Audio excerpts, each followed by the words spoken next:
Does it say recording on your end? Yep, it Okay, does. awesome. Am I coming through loud and clear? Yes. Great. Okay. Okay, we will begin. Sure. You are. Happy to go ahead. Nice to speak with you again. It's been a Yeah, while. it's been a long time. Yeah, definitely. Who are you? Who is Daniel Roytas? I'm a guy from Australia who has an interest in health and wellness and dedicated my life to learning how to heal myself and to heal other people. And I've had some interesting experiences in my life that have led me to this point where I am today, sharing information about health, wellness, well-being, natural medicine with people all around the world. And I feel very privileged and lucky to be able to do that. What was it like for you growing up? Will you please share your background, potentially any parallels from your past experiences, which revealed synchronicities as to what you are called to do today and who you are now? Growing up, I was fairly sick as a child and sought relief and advice from many different health professionals, all the different doctors and specialists, and no one could give me any answers until we went to a chiropractor who gave some fairly rudimentary dietary and lifestyle advice, which my family implemented and obviously filtered down to me because I was fairly young at the time. And conditions that I couldn't get answers for started to clear up. And I was essentially healed. And it was at that point that I essentially wanted to become a chiropractor, but that qualification wasn't offered in the city that I lived in. So my journey took me towards natural medicine or naturopathy. And I studied that for 4 years and went and did some postgraduate qualifications in various other, um, studied in various other fields like traditional Chinese medicine and psychotherapy and hypnotherapy, human nutrition, herbal medicine, range of different modalities, practiced in clinic for a number of years and then moved into a tutoring position at a college. Worked there for many years and I just worked my way up the ladder. I became a career academic and found myself as a senior lecturer at an Australian university where I was teaching human nutritional medicine to undergraduate students all across the country. And I held that position for close to 5 years, but was working for colleges and universities for over a decade. And yeah, relinquished my position in 2022 after becoming very disillusioned with the whole field of natural medicine. And now I'm essentially educating people, clinicians, the general public through podcasts like this and my website, Humanly. Did you have an awakening or significant period of time in which you grew in conscious awareness? If so, how did that play out in your personal life? I feel like I've always had a feeling or maybe a knowing that not everything is quite as it seems in this world. I remember thinking as a child that I was in some kind of virtual reality game, or that I was a actor on a stage. I was the main actor of a movie. I remember thinking that very clearly as a child. Thought, that's a very interesting way to see the world, but just went through my life thinking nothing of it. 2014, I think, I had a relatively big awakening. And there were various moments throughout my life prior to then where I realized that there are many things that we're told that just aren't so. But 2014 was a big one. And then I had another big one in 2020. And that saw me basically have to reevaluate everything that I thought I knew about health and wellness. And it saw me challenge a lot of closely held beliefs that I had developed over many, many years. And it wasn't necessarily an easy thing to do, but I want to get as close to the truth as possible if we can ever know such things. And that saw me have to let go of some very closely and preciously held beliefs, and let go of my ego in a lot of aspects and a lot of regards. But I'm very glad that things turned out the way they have, because I have a profoundly uh, new way of seeing the world and living my life. So I wouldn't change any of what's happened. Do you mind me asking, the two awakenings you had, one was 2014 and one was 2020. Were there a certain timeline of events which sparked these awakenings for you?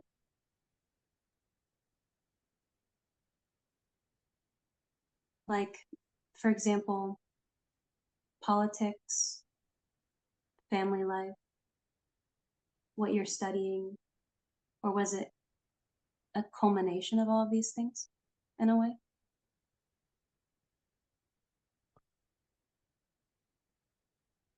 It was ideas being thrown around or postulated that challenged the commonly held belief about where it is that we live and what reality actually is.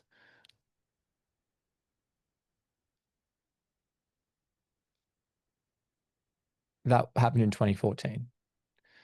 And it led me to the conclusion that I don't actually know where it is that we are. I'm not convinced of the story that we're told about this place, this so-called planet, this cosmos. I am very doubtful that our current understanding is correct, and heard some very interesting things being put forward in 2014 that really resonated with me, and probably left me in a more neutral position rather than taking up a specific position, claiming to know where it is that we actually are. I am basically of the opinion now that I have no idea where it is that we are, but I know it's not necessarily the story that we're told. It's something different. What that different place is, I don't know. Maybe it's not for us to know, but yeah, that happened in 2014, and it was a very lonely time for me back then because not a lot of people saw the world that way. And I think a lot of my friends and family were alienated when I put these ideas to them. But my true friends stuck by me. And even though we may not see eye to eye now, on a lot of things, there are many things that we do see eye to eye on, and that's okay because we all have different opinions and perspectives. And then obviously in 2020 was the idea that illness is contagious. So I heard this idea being thrown around by a number of doctors and health professionals, and I thought that's really interesting they say that, because this idea was not foreign to me. it formed a very large part of my undergraduate degree that I'd studied back in 2006 or seven, I think, around that time, and we were being introduced to these ideas. And I was on the tail end of being exposed to these ideas in the naturopathic medicine degree that I was studying. I was probably one of the last generations of clinicians to be exposed to these ideas. I think after I finished all of that sort of way of thinking, the traditional naturopathic perspective was basically cast aside, and we adopted this evidence-based model of medicine.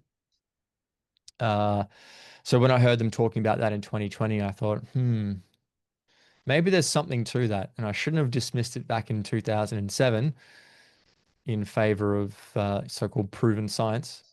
And I looked into it and realized that there are many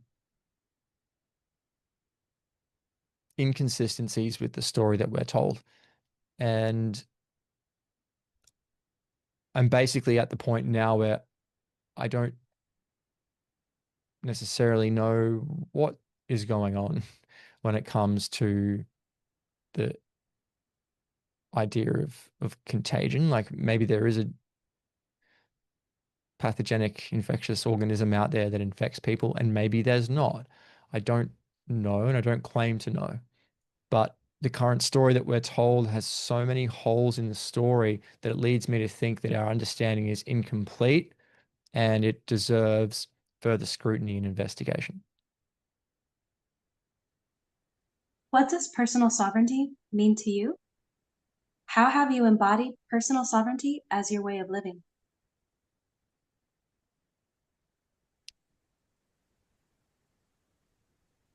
My perspective on this is that our reality is a reflection of what's going on inside our mind. So our life and all the things that happen in it is essentially our own doing. And that makes a lot of people uncomfortable.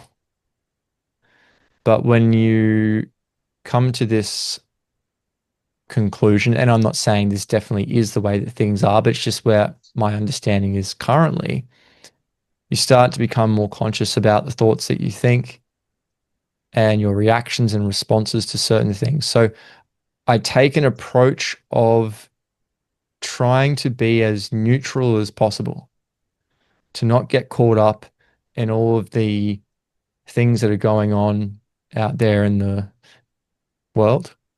I try to take things as they come, live in the moment, be mindful, be present, be conscious, and not be as effective, as affected and reactive to things that are going on outside of me. So, regardless of what it is that goes on out there in the world, I can always, or at least try to, find my own center and maintain a state of internal peace and internal happiness as best I can. And this is obviously an ongoing effort. It can't just get you, there's not one single point that you get to where you're like, right, I'm here now and I don't have to continue doing that internal work. It's an ongoing uh, process. This is why they call it mindfulness. And I think once people come to that position, you essentially take back power and control over your own life. And it dispels and dismantles a lot of the fear and uncertainty that people have about their worldly experience and this place that we're in. And it's a beautiful thing. What inspired you to write Can You Catch a Cold? How did it come together?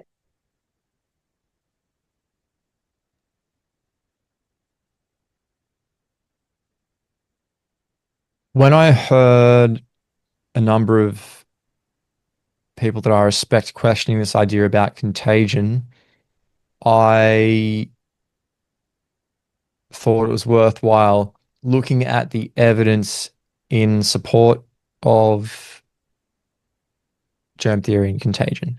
So I started, the claim is that illness is spread from a sick person to a healthy person through physical contact or via droplet transmission or fomite exposure, the exposure to other people's bodily fluids. I thought that should be a relatively easy thing to demonstrate. And you would do that by putting a bunch of healthy people and sick people together in a room, or have them cough and sneeze on each other or be exposed to their bodily fluids. And you see how many of the healthy people get sick. This is my initial thoughts when the events were unfolding early on in 2020. So I went looking for that information, obviously working at a university, we're tasked with finding a lot of information, interpreting it, and then collating it and tabulating it in a way that it can be delivered to students as part of a curriculum. So this is my job for a long time. And I thought, well, I'm just going to take those skills that I've acquired in my position at the university and apply them to this topic. So I went looking for as many studies that I could find where they attempted to transmit illness between people. And it didn't take me long until I'd acquired quite a repository of studies and information that suggested that contagion may not work the way that we think it does. I'm open to it actually being the way that the mainstream says that it works. I have just struggled to find any information that supports that idea. And in fact, the information that I have found is contrary to our current theory or understanding. And that's not to say that that information doesn't exist. I just haven't found it, which I think is surprising considering how much weight this whole idea of contagion has in modern society. So I acquired maybe at least 100 experiments that were done in this fashion. And a friend of mine, his name's Roman Bystrianic, who wrote an interesting book called Dissolving Illusions with Dr. Suzanne Humphreys. He caught wind of all these studies that I'd acquired and he said, look, mate, you have to write a book about this. And I thought, oh, this is easy. I'll just whip this out in 2 weeks. And 4 years later, I published Can You Catch a Cold, which basically takes a look at all of those 200 experiments that I found, does a bit of an analysis and a narrative throughout history, which basically looks at the idea of germ theory and the idea of terrain theory and whether or not colds and flus are contagious and infectious.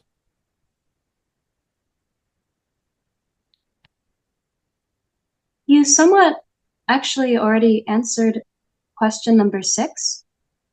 Okay. It was more of a prompting question, you could say, but is there anything else you would like to add in regards to why Can You Catch a Cold may be seen as controversial in mainstream science? I know that people may see it as controversial, but I don't actually think it is. The approach that we took when we wrote the book was a very balanced one, and it was more so about asking questions than it was about making statements or drawing conclusions. So basically, we looked at all of the data, we analyzed it, and we said, hey, here are some of the inconsistencies, and here is what we know for as close to for sure as possible, and here's what we don't know. And these inconsistencies are in opposition to this notion that colds and flus are contagious. Now, they might be, but that information, that data is either non-existent or very difficult to find, and it's being hidden, or it is hidden somewhere in the depths of the scientific medical literature somewhere. So we're really just reporting on the data as it stands. The reason why people may think that it's controversial is because it challenges a preciously held paradigm that people have grown up with since they were very young. So they were told by people in positions of authority, people that they respect, like their parents or teachers or doctors, that colds and flus are contagious. And then one day you come in contact with a sick person, you get sick yourself. So then you have a personal experience which confirms that story that you were told. And you go, well, it must be true. There must be something being passed from a sick person to a healthy person. And that forms our perception of reality. So much so that we refuse to challenge this idea or entertain other possibilities for whatever reason. I don't know necessarily the reasons why people are resistant to looking at these things, but it's uncomfortable for a lot of people to do that. So the book essentially provides the data, asks questions, and it's not there to tell people what to think, it's just getting them to think.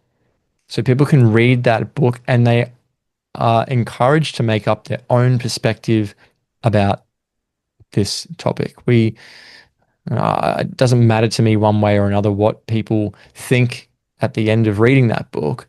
It's just important that they have read it, they understand the argument and the position and the questions that are being posed, and realize that, hey, we need to look at this topic in much greater detail, and not everything that we think is true and not everything that we're told is true has actually been proven, and it is has a foundation of scientific fact.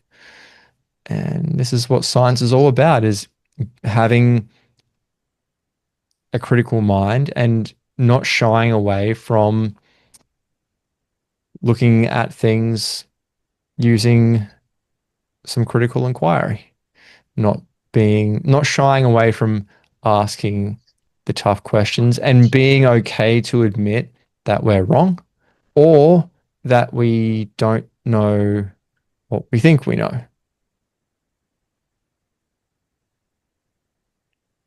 Should we question the validity and credibility of virology? Why or why not?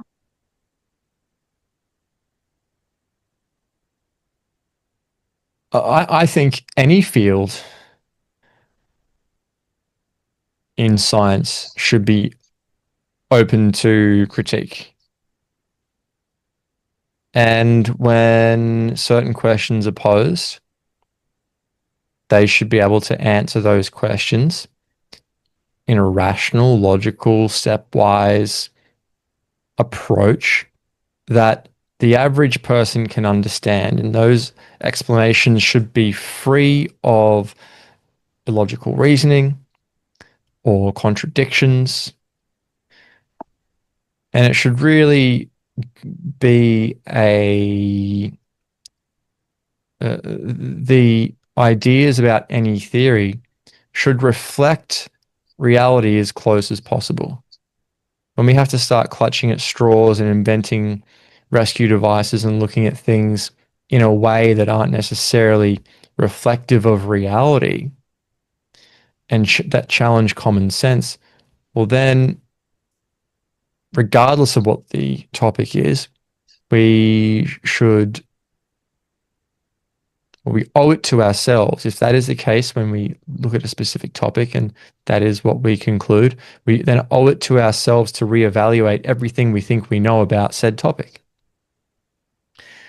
Any topic, whatever it is, be it virology, nutrition, herbal medicine, acupuncture, pharmacology, it doesn't matter. Any topic that shies away from criticism and being able to answer important questions ceases to be scientific by the very definition. So I don't think that any topic should be off limits. I think we should welcome investigation being done on all topics and be okay as a society, to be okay as a discipline, i.e., the so-called field of medicine or virology or science, to be okay to admit that we don't know everything, to be humble enough to admit when we're wrong, and to challenge our currently held beliefs about things. And if the things that we challenge don't hold up to scrutiny, we should ask why that is so, and then start to do some of the groundwork where we throw out old, defunct ideas, pose questions, and then see if we can introduce new theories or hypotheses which more closely align to reality and are substantiated by fact. But unfortunately, it seems that when people have been fairly critical of virology, certainly in the last 5 years, but there's been a lot of criticisms of virology over the last 100 years. All of those criticisms, all of those questions have basically been ignored, cast aside, or just plain right put down to conspiratorial thinking. Now, we don't move forward as a society, we don't move towards finding true knowledge and understanding when we do that. Any topic that is off limits of being questioned does no longer falls under the realm or the definition of science. It becomes dogma. It becomes a religion, becomes a belief system. And once something becomes a belief system and it's embedded into the very fabric of society, it's incredibly difficult to challenge those beliefs with real science. And I think this is where we are now. We've just had this idea about virology for such a long time. It has become a belief system. It's become a dogma. And scientists and lay people alike aren't necessarily willing to open their minds to possibility. Have you received any pushback, criticism, or quote negative unquote feedback in regards to your book? If you're willing to share, what have been the counter arguments and what have been your responses to them? I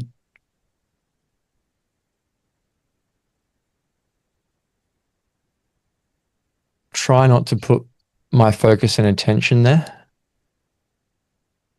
because where attention goes, energy flows. Yes, I've had some criticisms, but that's to be expected. I don't know if those criticisms are actually valid because many of them aren't based in any sound logic.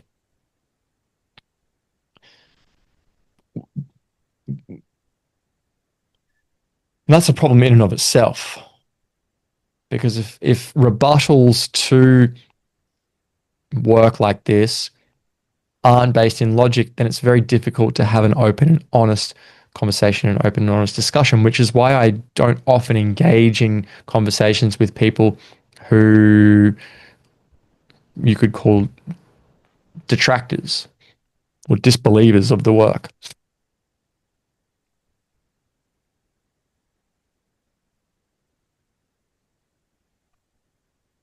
There was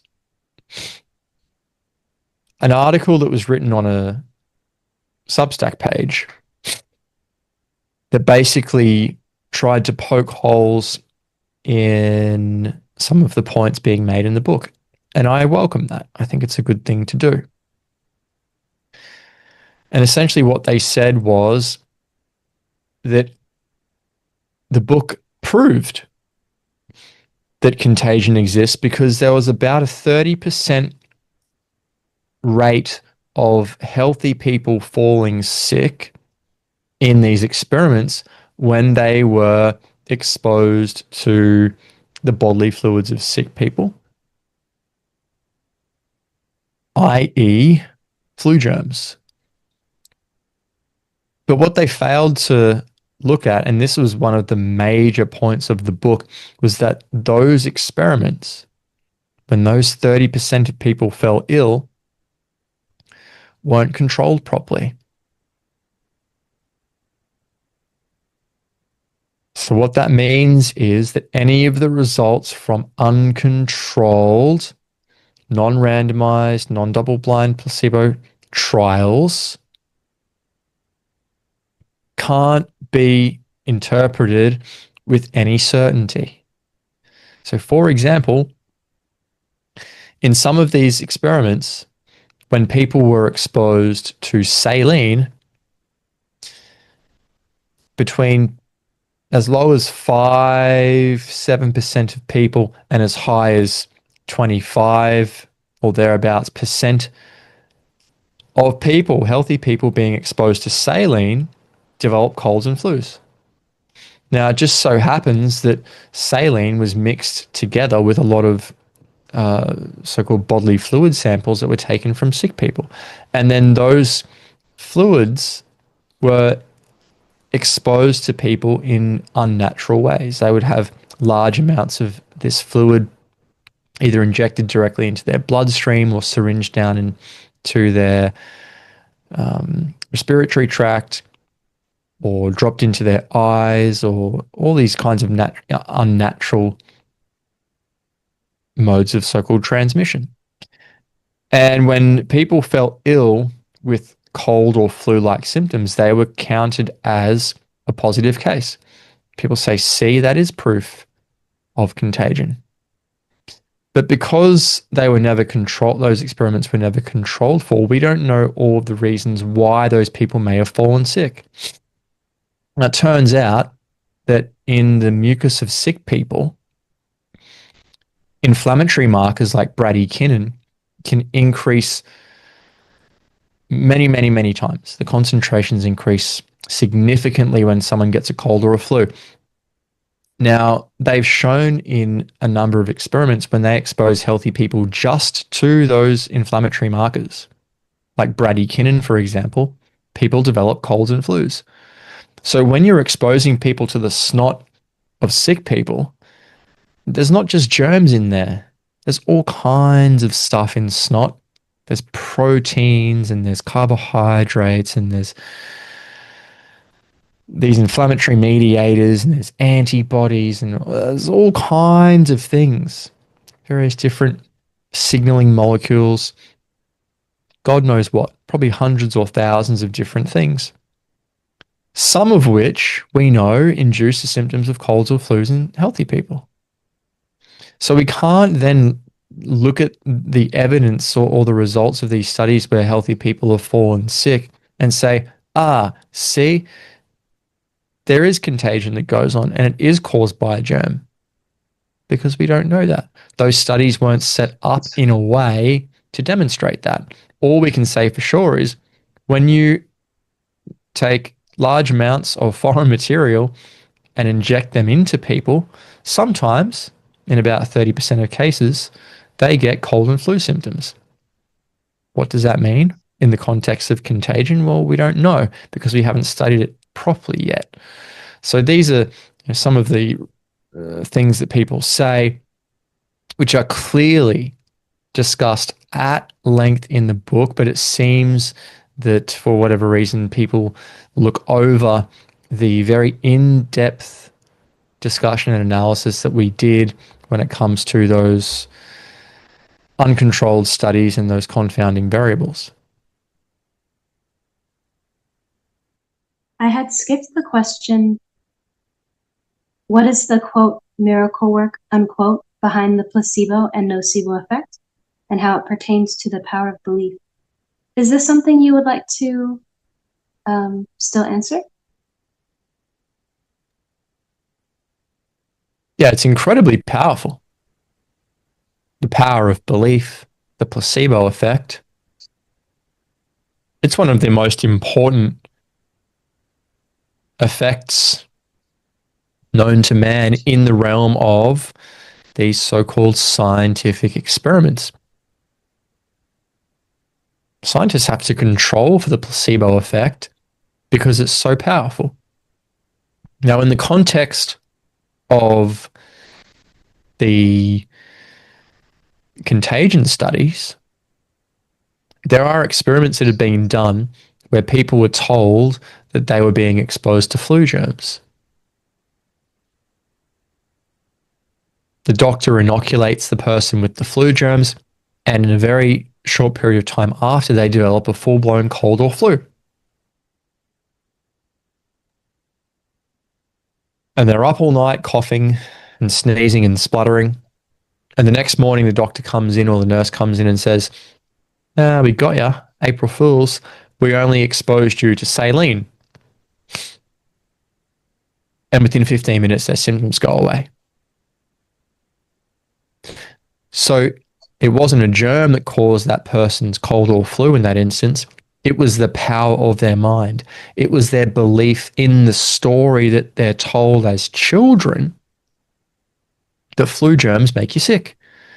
Someone from a position of power or authority comes to you and says, we've just exposed you to the thing that you think makes you sick, and they develop those symptoms. And this has been demonstrated time and time and time again in these contagion studies. As I said, up to sometimes as high as 25% of people will get a cold or flu when they're exposed to saline. In some experiments, a greater percentage of people being exposed to saline got colds and flus compared to people being exposed to so-called infected mucus. And it's not just limited to the placebo effect or nocebo effect, which is the opposite of the placebo, which is probably really what we're talking about here, is the development of negative effects when people believe they've been exposed to a certain intervention or they have an expectation about a certain therapy. I mean, that effect is so strong that it can make people's hair fall out. They've done experiments in people who believe they were getting chemotherapy. They were actually getting saline, but their hair fell out. There's experiments that have been done in asthmatics where they were told that they were being given a allergen to induce an asthma attack. And the doctor said, don't worry, when you get the allergen, then we've got the medicine here on standby to administer to immediately to abort the allergic reaction or the asthma attack. So they come up to the person, they say, right, here's the allergen. They expose it to the person, and very shortly thereafter, they get an asthma attack. And the doctor goes, right, that's enough. We can see you've got the asthma attack now. Here's the medicine. And their asthma attack goes away. Now, what they didn't tell the participants was that they gave them the drug first. They gave them the anti-asthmatic drug first, but they were under the belief that they were getting the allergen. And then when they had the asthma attack, they gave them the allergen, not the drug. And the allergen, the thing that was actually designed to or should have induced the asthma attack, actually reversed it. So all of this occurs through nothing more than the power of the mind, the power of expectation. So what does all of this mean? Essentially, it means what you think, what you believe, the story that you tell yourself matters. So just to conclude here on this point, if there were germs or if there are germs out there that make people sick, What happens if we start to tell people the story that don't worry about them so much? Don't be so afraid of them. You've got an immune system. It does a very good job of protecting you. Don't live in fear about this. What happens then? Does their power of the mind actually thwart the effects, these negative effects of germs? We don't do that in the modern Western society. We teach people to be absolutely scared and horrified of these things. So, what's that doing? Conversely, if there aren't germs that make people sick, but they merely believe that there are and that germs do have negative impacts on their health, is that enough to actually be a cause of so-called infectious illnesses? There's certainly evidence published in the medical literature that supports and suggests this to be so. So we have to be very careful about what we believe, the story that we tell ourselves, and what our expectations and assumptions are in all things when it comes to health and wellness. How can people transition comfortably away from allopathic medicine and into natural medicine? How can people take their health into their own hands?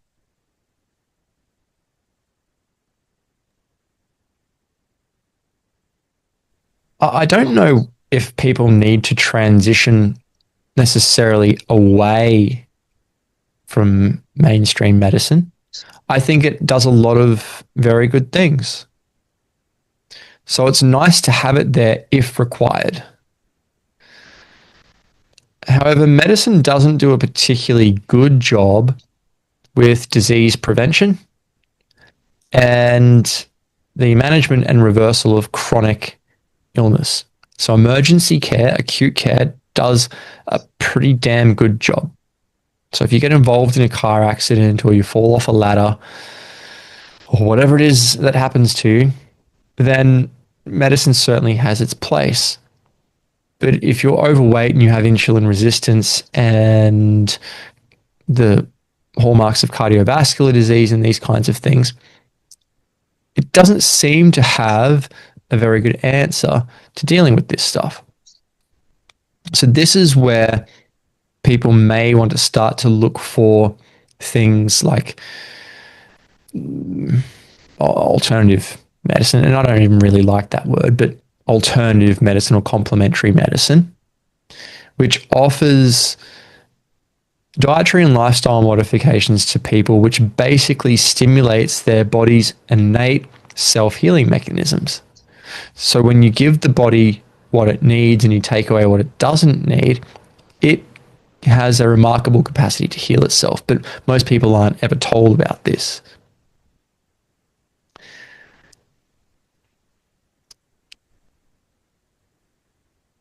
I'm also not convinced that moving away from allopathic medicine is necessarily the answer here either. If we look at the health of native people, so I'm talking about people who live in nature away from Western society. There's been many studies that have been done in uncontacted tribes, and they've looked at the health of these people, and the default state of health in those people is good health. They are not riddled with disease. There have been study after study after study that's been done that shows when people basically live the way that humans are meant to live and eat the way that humans are meant to eat, they are largely free from disease and they live long and healthy lives until their very last day or last couple of days where their body starts to deteriorate rapidly and they pass away peacefully. This seems to be what happens in nature. But the reason why people get sick isn't necessarily from anything that medicine's doing. It's due to the way that our toxic modern Western lifestyle conditions us to live. Living in disharmony with our environment, polluting our environment, meddling with the food supply, exposing ourselves to certain non-native frequencies, disrupting our natural rhythms and cycles like the circadian rhythm by being exposed to synthetic artificial light, not moving our bodies enough, not being out in the sun enough, not getting enough fresh air, not connecting our feet with the earth, not having meaning and purpose in our life. All these kinds of things that we take for granted are essentially the driving force behind why people get sick. And the sickness arises as the body's attempt to try and maintain some sense of balance in a sick, toxic Western world. So the answer is to actually get back to basics as much as possible, to give the body half a chance to basically rectify the problems that are caused by this dysfunctional way of living. And we can do that. We don't have to dismantle Western medicine in order to be able to do that. It can stay there and function the way that it's doing things now and be there for the people who need it while we start to realign ourselves with the proper way that humans should be living. But that's something that's going to take time. It's not something that we can just turn a new leaf and do tomorrow 100%. We have to realign ourselves slowly, recondition ourselves, and that may be a 5-year project, a 10-year project, a 50-year project, but at least we have some direction about where to go and how to get there. Do you have a daily routine? Things that you must do during the day to maintain your own personal optimal health. What things have you incorporated recently into your daily routine?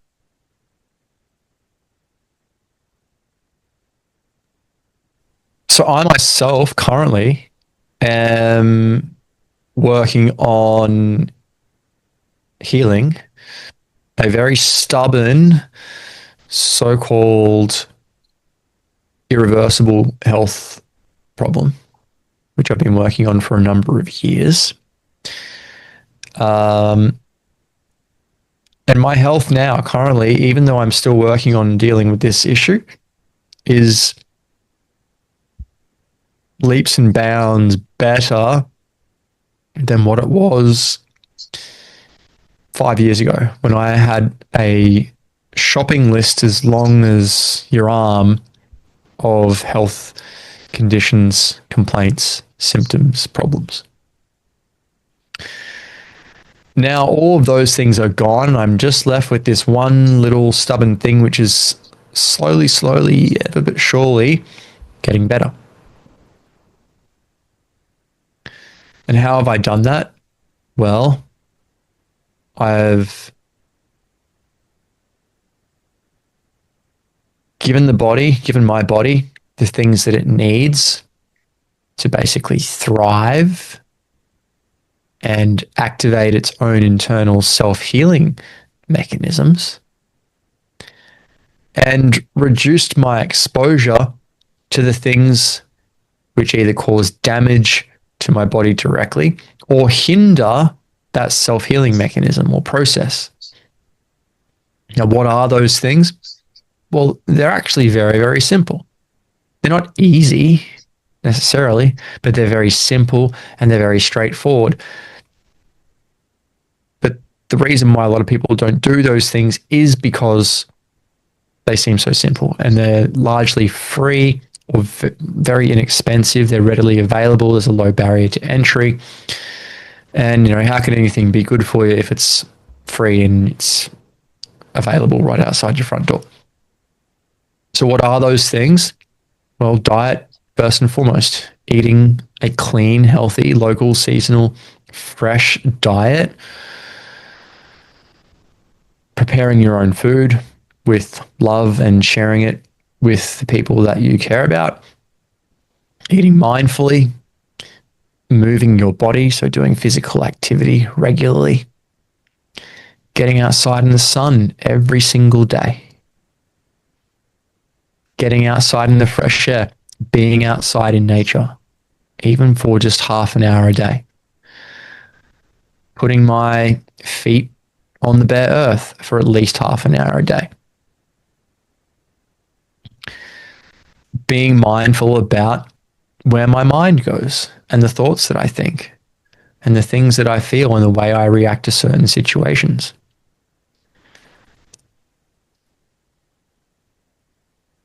Realizing that the story that I tell myself matters, what I believe matters.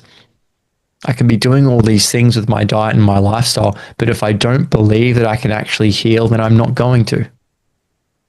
So these are all the things that I'm doing. They're very simple, they're very straightforward, but they take work. They take dedication, they take time, they take focus, they take self-responsibility. And that's why they're not really embraced by many people for all of those reasons, because they want to hand their responsibility over to somebody else. They don't want to play an active role in their own health. So you have to want to play an active role first and foremost. And you have to believe that you can heal. And then once you've got those things out of the way, then you can start introducing these other things that I'm doing to basically help support the body's natural healing processes. Now, I'm not saying that what I'm doing is necessarily going to work for anybody else. They would have to go and talk to their own health provider about that. But this is what I'm doing. And as I've said, it's basically whittled away that long shopping list of health problems that I had just 5 years ago to one. And even now, some days I'm feeling 90 to 95% better with a condition that modern medicine says is irreversible. So there you go. What gives you hope for the future? What would you like to see transform over time? It could be in collective society in regards to science, culture, philosophy, psychology, etc.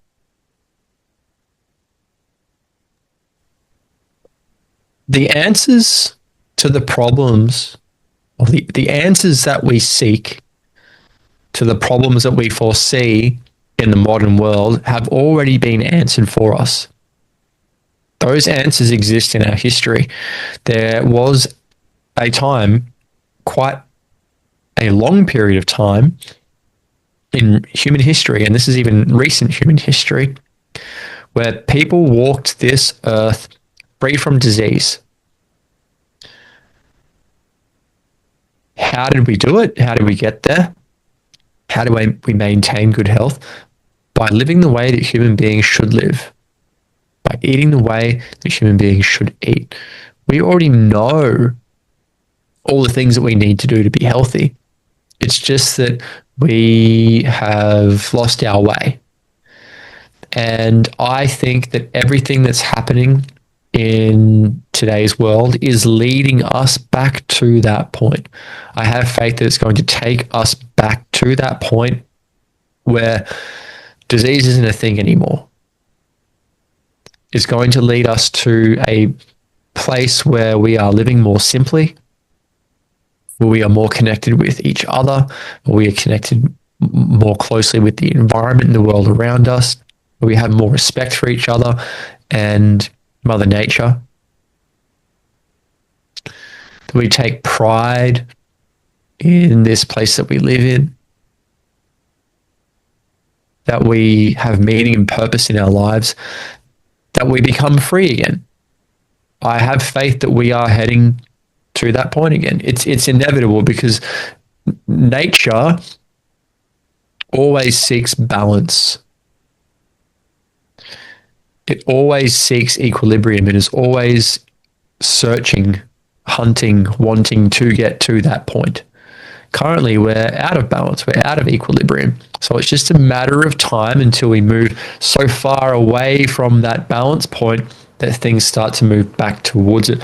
I think we've gotten to that point. And now we are ever so slowly moving back to a state of balance. It's already happening. When are we going to see it? We're going to see that correct itself in our lifetimes. Maybe. Will we see it in our children's lifetimes? Maybe their children's lifetimes. I don't know. But I have hope, I have belief, I have faith that that is going to happen. However, if it doesn't, I'm still going to live my life in a way where I find as much peace and joy and happiness in every single moment that unfolds in front of me. I try not to think about the future too much because I don't know what it's going to have in store. And if I put an idea in my head and I want it so badly to happen and it doesn't unfold that way, then I'm just going to end up being disappointed. So I try to focus more on being happy and content and peaceful and grateful for the things that are unfolding in front of me now. And whatever happens in the future, we will deal with it collectively and individually as it happens, whatever that may be.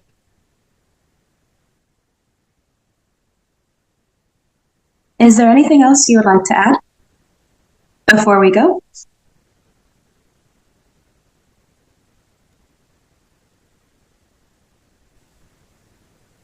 The only other thing that I would add, and I probably said this several times during our discussion, but just to reiterate that people aren't broken.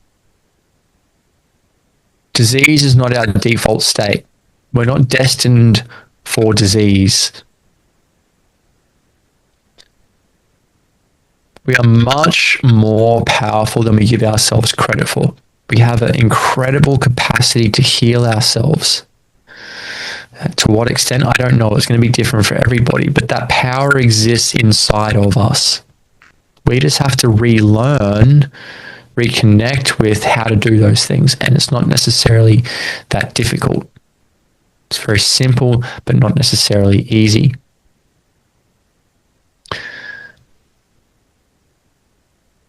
We're not destined for disease. We are not victims of circumstance. We are not at the mercy of this big bad world. We all can play a very active and very important role in our own health, in our own destiny. And when people realize that, they start to take control back over their own lives and their own health instead of putting it in the hands of others or outsourcing it to other people. Then we start to take more responsibility for ourselves and the world around us. Why do we need to take responsibility for the world around us? Well, because we can only be as healthy as the environment that we exist in. So the current way we're doing things isn't working. And our health is a direct reflection of the state of the health of the world that we're living in. So if we continue down this path, well, we're just going to pay the price by becoming sicker and sicker and sicker. But if we realize that we hold the power and that health is achievable and that living in harmony with nature is possible, well, we can create a very different world for ourselves in possibly a much shorter amount of time than we currently think is possible. So I look forward to seeing whatever may come over the next several months to years. And I appreciate you giving me the time to come and have a discussion with you today and to answer your very thoughtful and well-constructed questions.